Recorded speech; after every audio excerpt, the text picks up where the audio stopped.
Hello guys, అందరికీ నమస్కారం. Video రావడానికి కొంచెం లేట్ అయింది, ఎందుకంటే 70% ఆఫ్ ఎలక్ట్రిసిటీ ఇండియాలో ఉన్నదంతా పాకిస్తానీ హ్యాకర్స్ హ్యాక్ చేశారు కదా. నేను చెప్పడం లేదు, ఇది మీరు కూడా చూసి నవ్వుకోండి. తర్వాత వీడియోలోకి వెళ్ళిపోదాం.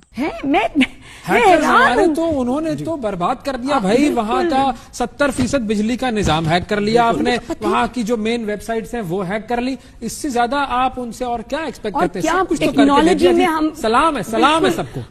నేను నమ్మను, నాకు ప్రూఫ్ కావాలి అని పాకిస్తాన్ మాత్రం అడగండి, ఎందుకంటే మళ్ళీ వెళ్ళి ఆన్లైన్లో చూసుకోండి, సోషల్ మీడియా అంతా ఉంది అని వాళ్ళ డిఫెన్స్ మినిస్టర్ ఇలా చెప్తారు.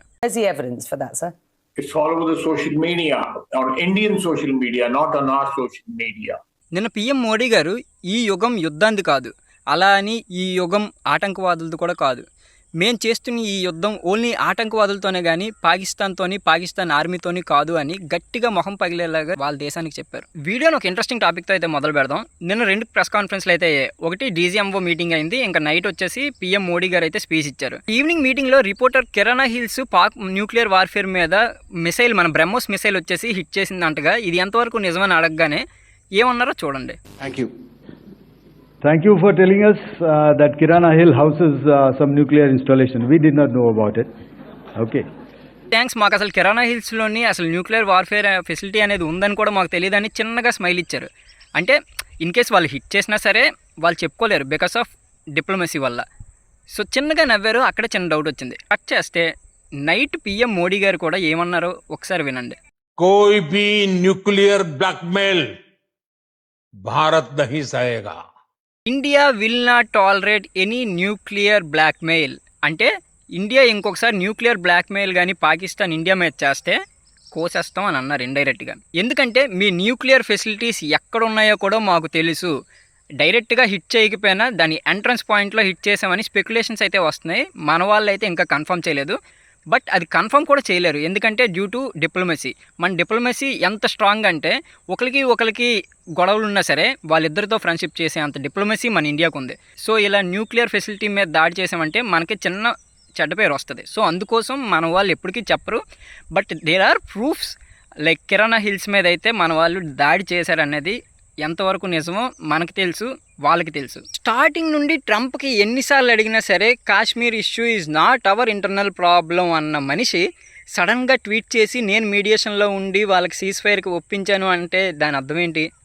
కొంచెం లాజికల్గా ఆలోచిస్తే సంథింగ్ మనకు తెలియంది అమెరికాకి ఏదో తెలిసిందనే కదా. మే 10న నూర్ఖాన్లో అటాక్ అయినప్పుడు కానీ లేదా ఈ కిరాణా హిల్స్ అటాక్ అయినప్పుడు కానీ మేబీ పాక్ నుండి అమెరికా కాల్ వెళ్ళి ఉంటుంది. అయ్యా మా న్యూక్లియర్ ఫెసిలిటీ మీద అటాక్ చేసింది భయ్యా ఇండియా, కొంచెం మీరే ఎలాగోలా సీజ్ ఫైర్కి ఒప్పించండి, మా న్యూక్లియర్ ఫెసిలిటీ ఎక్కడుందో కూడా వాళ్ళకి తెలిసిపోయింది అయ్యా అని అమెరికా కాల్ వెళ్ళి ఉంటుంది.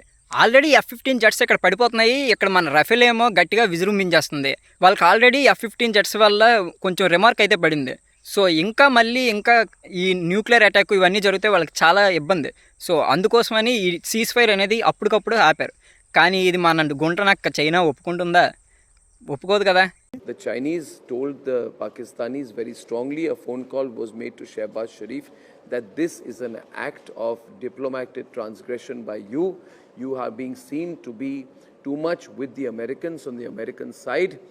ఎందుకంటే ఇలా స్టార్టింగ్ నుంచి వాళ్ళే కదా హెల్ప్ చేస్తుంది. ముష్టి పట్టుకొని కాలు చేతులు పట్టుకొని వీళ్ళకి డబ్బులంతా పాకిస్తాన్ నడుస్తుందే సగం చైనా వల్ల. సో అంతా మన ట్రంప్ మామే తీసుకుంటే క్రెడిట్ చైనా ఊరుకుంటుందా? ఊరుకోదు కదా. అందుకే సీజ్ ఫైర్ చెప్పిన 2 గంటల్లోనే మళ్ళీ వాళ్ళ డ్రోన్స్ని మన గగనతలంలోకి పంపించింది. ఆ తర్వాత పిఎం వచ్చేసి సిగ్గు లేకుండా మేము వార్లో గెలిస్తాము అని చెప్పేసి స్టేట్మెంట్ ఇచ్చాడు. चंद ही घंटों में भारतीय फौज की तोपों को ऐसा खामोश किया जिसे तारीख. ఇక్కడ ఇండియా సీజ్ ఫైర్ ఒప్పుకుంది కాబట్టి మనం ఎక్కడో తగ్గామని మాత్రం అనుకోకండి. సీజ్ ఫైర్ ఒప్పుకుంది కానీ ఎక్కడ సీజ్ ఫైర్ అని అనకుండా ఒకవేళ పాకిస్తాన్ మళ్ళీ హిట్ చేస్తే we will hit back harder, stronger and deeper అని చెప్పింది. ఓన్లీ ఒమర్ అబ్దుల్లా మాత్రమే ఒకసారి ట్వీట్లో సీజ్ ఫైర్ అని వాడారు, కానీ జైశంకర్ కానీ పిఎం మోడీ గారు కానీ వీళ్ళెవరూ సీజ్ ఫైర్ అనే పదాన్ని అసలు వాడలేదు. అమెరికా అనేది ఇక్కడ డిప్లొమాటిక్ పార్ట్నర్ మాత్రమే. లైక్ ఇజ్రాయెల్ అండ్ రష్యా అది మన ఫ్రెండ్ కాదు. ట్రేడ్ బేస్ చేసుకొని మనమైతే వాళ్ళకైతే ఒప్పుకున్నాం అంతే తప్ప ఎక్కడ మనం సీజ్ ఫైర్ అనే పదమే వాడలేదు. అండ్ ఇంకోటి వచ్చేసి ఇజ్రాయెల్ అండ్ రష్యా మనకి చాలా హెల్ప్ చేస్తుంది. వి ఓ దెమ్. పాపం ట్రంప్ ఆ ట్వీట్ చేసి 2 hours కూడా అవ్వలేదు, అంతలోపే జోకర్ అయిపోయాడు. ఉడియమ్మ ఇండియాని పాకిస్తాన్ని సీజ్ ఫైర్కి ఒప్పించారు అని లోకం అనుకునే లోపు 2 గంటల్లోనే జోకర్ అయిపోయాడు. పాపం అతని ఎక్స్ప్రెషన్ ఆలోచిస్తూనే భయం వేస్తుంది, సారీ బాధేస్తుంది.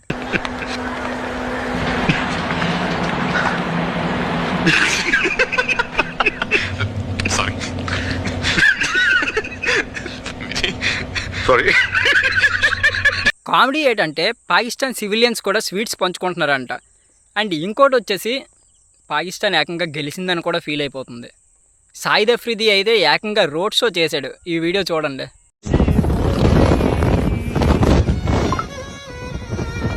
పాకిస్తాన్ నిజంగానే గెలిచింది, కానీ మీమ్స్లో గెలిచింది. కంట్రీ మొత్తం ఫుల్ మీమ్ మెటీరియల్ అయితే అయిపోయింది. కల్లారా చూశారు కదరా, 9 లొకేషన్ని హిట్ చేసాం. S-400తో మీ మిసైల్స్ అన్నిటిని న్యూట్రలైజ్ చేసాం. Before and after surveillance drones పెట్టి వీడియోస్ తీసి మరీ మీకు ప్రూఫ్స్ చూపించాం. మీ ఎయిర్ బేసెస్ అన్నిటిని అసలు బేస్ లేకుండా చేసాం. ఒక్క ప్లేన్ని కూడా మా గగనతలంలోకి ఎంటర్ అవ్వకుండా చేసాం. మీ ఫ్రెండ్ అయిన చైనా తర్వాత మా ఇండియన్ మిసైల్సే కదరా మీకు ఎక్కువ సప్లై చేసాం. అయినా కూడా గెలిచామని ఎలా ఫీల్ అయిపోతున్నారో అసలు అర్థం కావట్లేదు వీళ్ళు. ఈ పాకిస్ ఫేక్ వీడియోస్ సర్క్యులేట్ చేసుకొని ఆన్ ఎయిర్ అండ్ డిఫెన్స్తో గెలవలేక ఇలా సోషల్ మీడియాలో గెలవడానికి ట్రై చేస్తున్న వీళ్ళకి హ్యాట్స్ ఆఫ్, జోహార్. కానీ వెస్ట్రన్ మీడియా మాత్రం పాకిస్తాన్లో ఏం జరిగినా సరే పాకిస్తాన్కి అనుకూలంగా రాస్తుంది. అండ్ ఇండియా ఏం చేసినా సరే ఆవగింజంట న్యూస్ కూడా రాదు. అదే రఫేల్ పడిపోయిందని చిన్న స్పెక్యులేషన్ రానివ్వండి, అదే నిజమన్నట్టు కళ్ళు కట్టి మేము చూసామన్నట్టు అయితే మాత్రం డైరెక్ట్గా ఆర్టికల్స్ రాసేస్తుంది. ఇదంతా అలా అని వెస్ట్రన్ మీడియా మన మీద ఆపోజిషన్ అని కాదు. వెస్ట్రన్ మీడియా అంతా జస్ట్ వాళ్ళకి ట్రేడ్ కావాలి, ట్రేడ్ ఈజ్ మెయిన్. ఇక్కడ మనం చేస్తుందంతా ఏంటి, మనం యూస్ చేస్తుందంతా మన ఇండియన్ బ్రహ్మోస్ కావనివ్వండి, లేదంటే రష్యన్ S-400 అవనివ్వండి, లేకపోతే రఫేల్ అవనివ్వండి, ఇవన్నీ మనం వాడుతుంది Russian, Israel and Indian made defence systems. So ఇక్కడ ఎవరికి కాలుతుంది గట్టిగా, వెస్ట్రన్కి పక్కా కాలుతుంది. ఎందుకంటే వాళ్ళు ఎవరిని టార్గెట్ చేస్తున్నారు, అక్కడ చైనా అండ్ అమెరికాని టార్గెట్ చేస్తున్నారు. చైనా అండ్ అమెరికావి ఫెయిల్ అయిపోతున్నాయనే కదా దాని అర్థం. సో వాళ్ళ ట్రేడ్ని పోగొట్టుకోకుండా వెస్ట్రన్ మీడియా ఏం ఇండియా చేసినా అవి వాటిని చూపించట్లేదు అంతే. దాని అర్థం వాళ్ళు మనకి ఆపోజిట్ అని కాదు. ఇదే విషయం నేను ప్రెస్ కాన్ఫరెన్స్లో అడిగితే ఏకే భారతి గారు ఇవన్నీ చెప్పి వాళ్ళకి ఎడ్జ్ ఇవ్వడం దేనికి, ఇంకా వార్ అనేది కంప్లీట్ అవ్వలేదు, వార్ ఇంకా ఆన్లోనే ఉంది, జస్ట్ పాజ్ అయ్యింది అంతే. ఒకవేళ వాళ్ళు కానీ హిట్ చేశారంటే రివర్స్లో మనం స్ట్రాంగ్గా హిట్ చేస్తాము. ప్రెజెంట్ అయితే నేను చెప్పగలిగింది ఒకటే, టు బీ క్లియర్, మన అందరు పైలట్స్ సేఫ్గానే ఉన్నారు, దట్స్ మోర్ ఇంపార్టెంట్ అన్నారు. అంటే దాని అర్థం ఏంటి, మేము ఎంతమందిని చంపాము, ఎంతమంది న్యూట్రలైజ్ అయ్యారు, ఇన్ని ఫైటర్ జెట్స్ కూలిపోయాయి, ఇలాంటివన్నీ మాకు అనవసరం. మేము ఒక సక్సెస్ఫుల్ టార్గెట్స్ పెట్టుకున్నాం, ఆ టార్గెట్స్ అన్నిటిని సక్సెస్ఫుల్గా హిట్ చేసాము, we are successful in that and we are looking forward అనే విధంగా అతనైతే మాట్లాడారు. ఈ వీడియో చూడండి.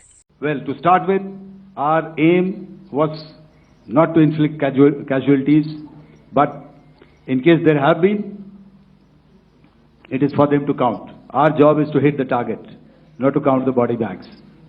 ఈ వీడియో వచ్చే టైంకి అదంపూర్ ఎయిర్ బేస్లోని PM మోడీ గారి స్పీచ్ అయితే అయిపోయి ఉంటుంది. हमारी एयरफोर्स ने पाकिस्तान में इतना डीप आतंक के अड्डों को टारगेट किया. ఇది నేను ఎందుకు పర్టికులర్గా చెప్తున్నానంటే, ఆల్రెడీ లాస్ట్ పాకిస్తాన్ వాళ్ళు కొన్ని ఎయిర్ బేసెస్ మీద మేము స్ట్రైక్ చేసాము, సక్సెస్ఫుల్గా హిట్ చేసాము అని చెప్పారు కదా, అందులో అదంపూర్ కూడా ఉంది. సో అదంపూర్ బేస్లోనే ఇప్పుడు PM మోడీ గారు స్పీచ్ అయితే ఇస్తున్నారు. ఆల్రెడీ ఇప్పటికి అయిపోయి ఉంటుంది. అండ్ ఇది నేను ఎందుకు చెప్తున్నానంటే, పాకిస్తాన్ నుండి ఒక ఏక్ కూడా వచ్చి మన అనుమతి లేకుండా ఏమీ చేయలేదు మన ఎయిర్ బేస్ మీద అని సింబాలిక్గా చెప్పడానికి మోడీ గారు అక్కడ స్పీచ్ పెట్టారేమో. సో ఇలా ఫేక్ స్పెక్యులేషన్స్ చాలా జరుగుతూనే ఉంటాయి, ఇంటర్నెట్లో కుప్పలుగా ఉంటూనే ఉంటాయి. సో ఇవేవి నమ్మకండి. యాక్యురేట్ న్యూస్ తెలుసుకోవాలి అనుకుంటే మన PIB ఫ్యాక్ట్ చెక్ని కానీ, లేదంటే PIB అఫీషియల్ ఛానల్స్ని కానీ చూడండి, లేదంటే ANA న్యూస్ ఛానల్ అయినా, ఆర్ట్ డిఫెన్స్ ఛానల్ అయినా, ఫస్ట్ పోస్ట్ ఛానల్ అయినా, ఇలాంటి వేటినైనా ఫాలో అవ్వండి. అండ్ యాక్యురేట్గా కంప్లీట్ న్యూస్ని ఈ రోజు నుంచి నేను కూడా పెట్టబోతున్నాను. వీడియో లేట్ అయినా సరే యాక్యురేట్ న్యూస్తో మీ ముందుకైతే వస్తాను గైస్. అండ్ మన ఇన్స్టాగ్రామ్ ఛానల్లో కూడా ఎప్పుడు పడితే అప్పుడు అప్డేట్స్ ఇస్తూనే ఉంటాను. ఇక్కడ కొంచెం వీడియో లేట్ అయినా సరే అక్కడ పక్కా ఇస్తూనే ఉంటాను, వచ్చేయండి అక్కడ కూడా మాట్లాడుకుందాం. So okay guys, bye, see you, జై హింద్, జై భారత్, జై జవాన్.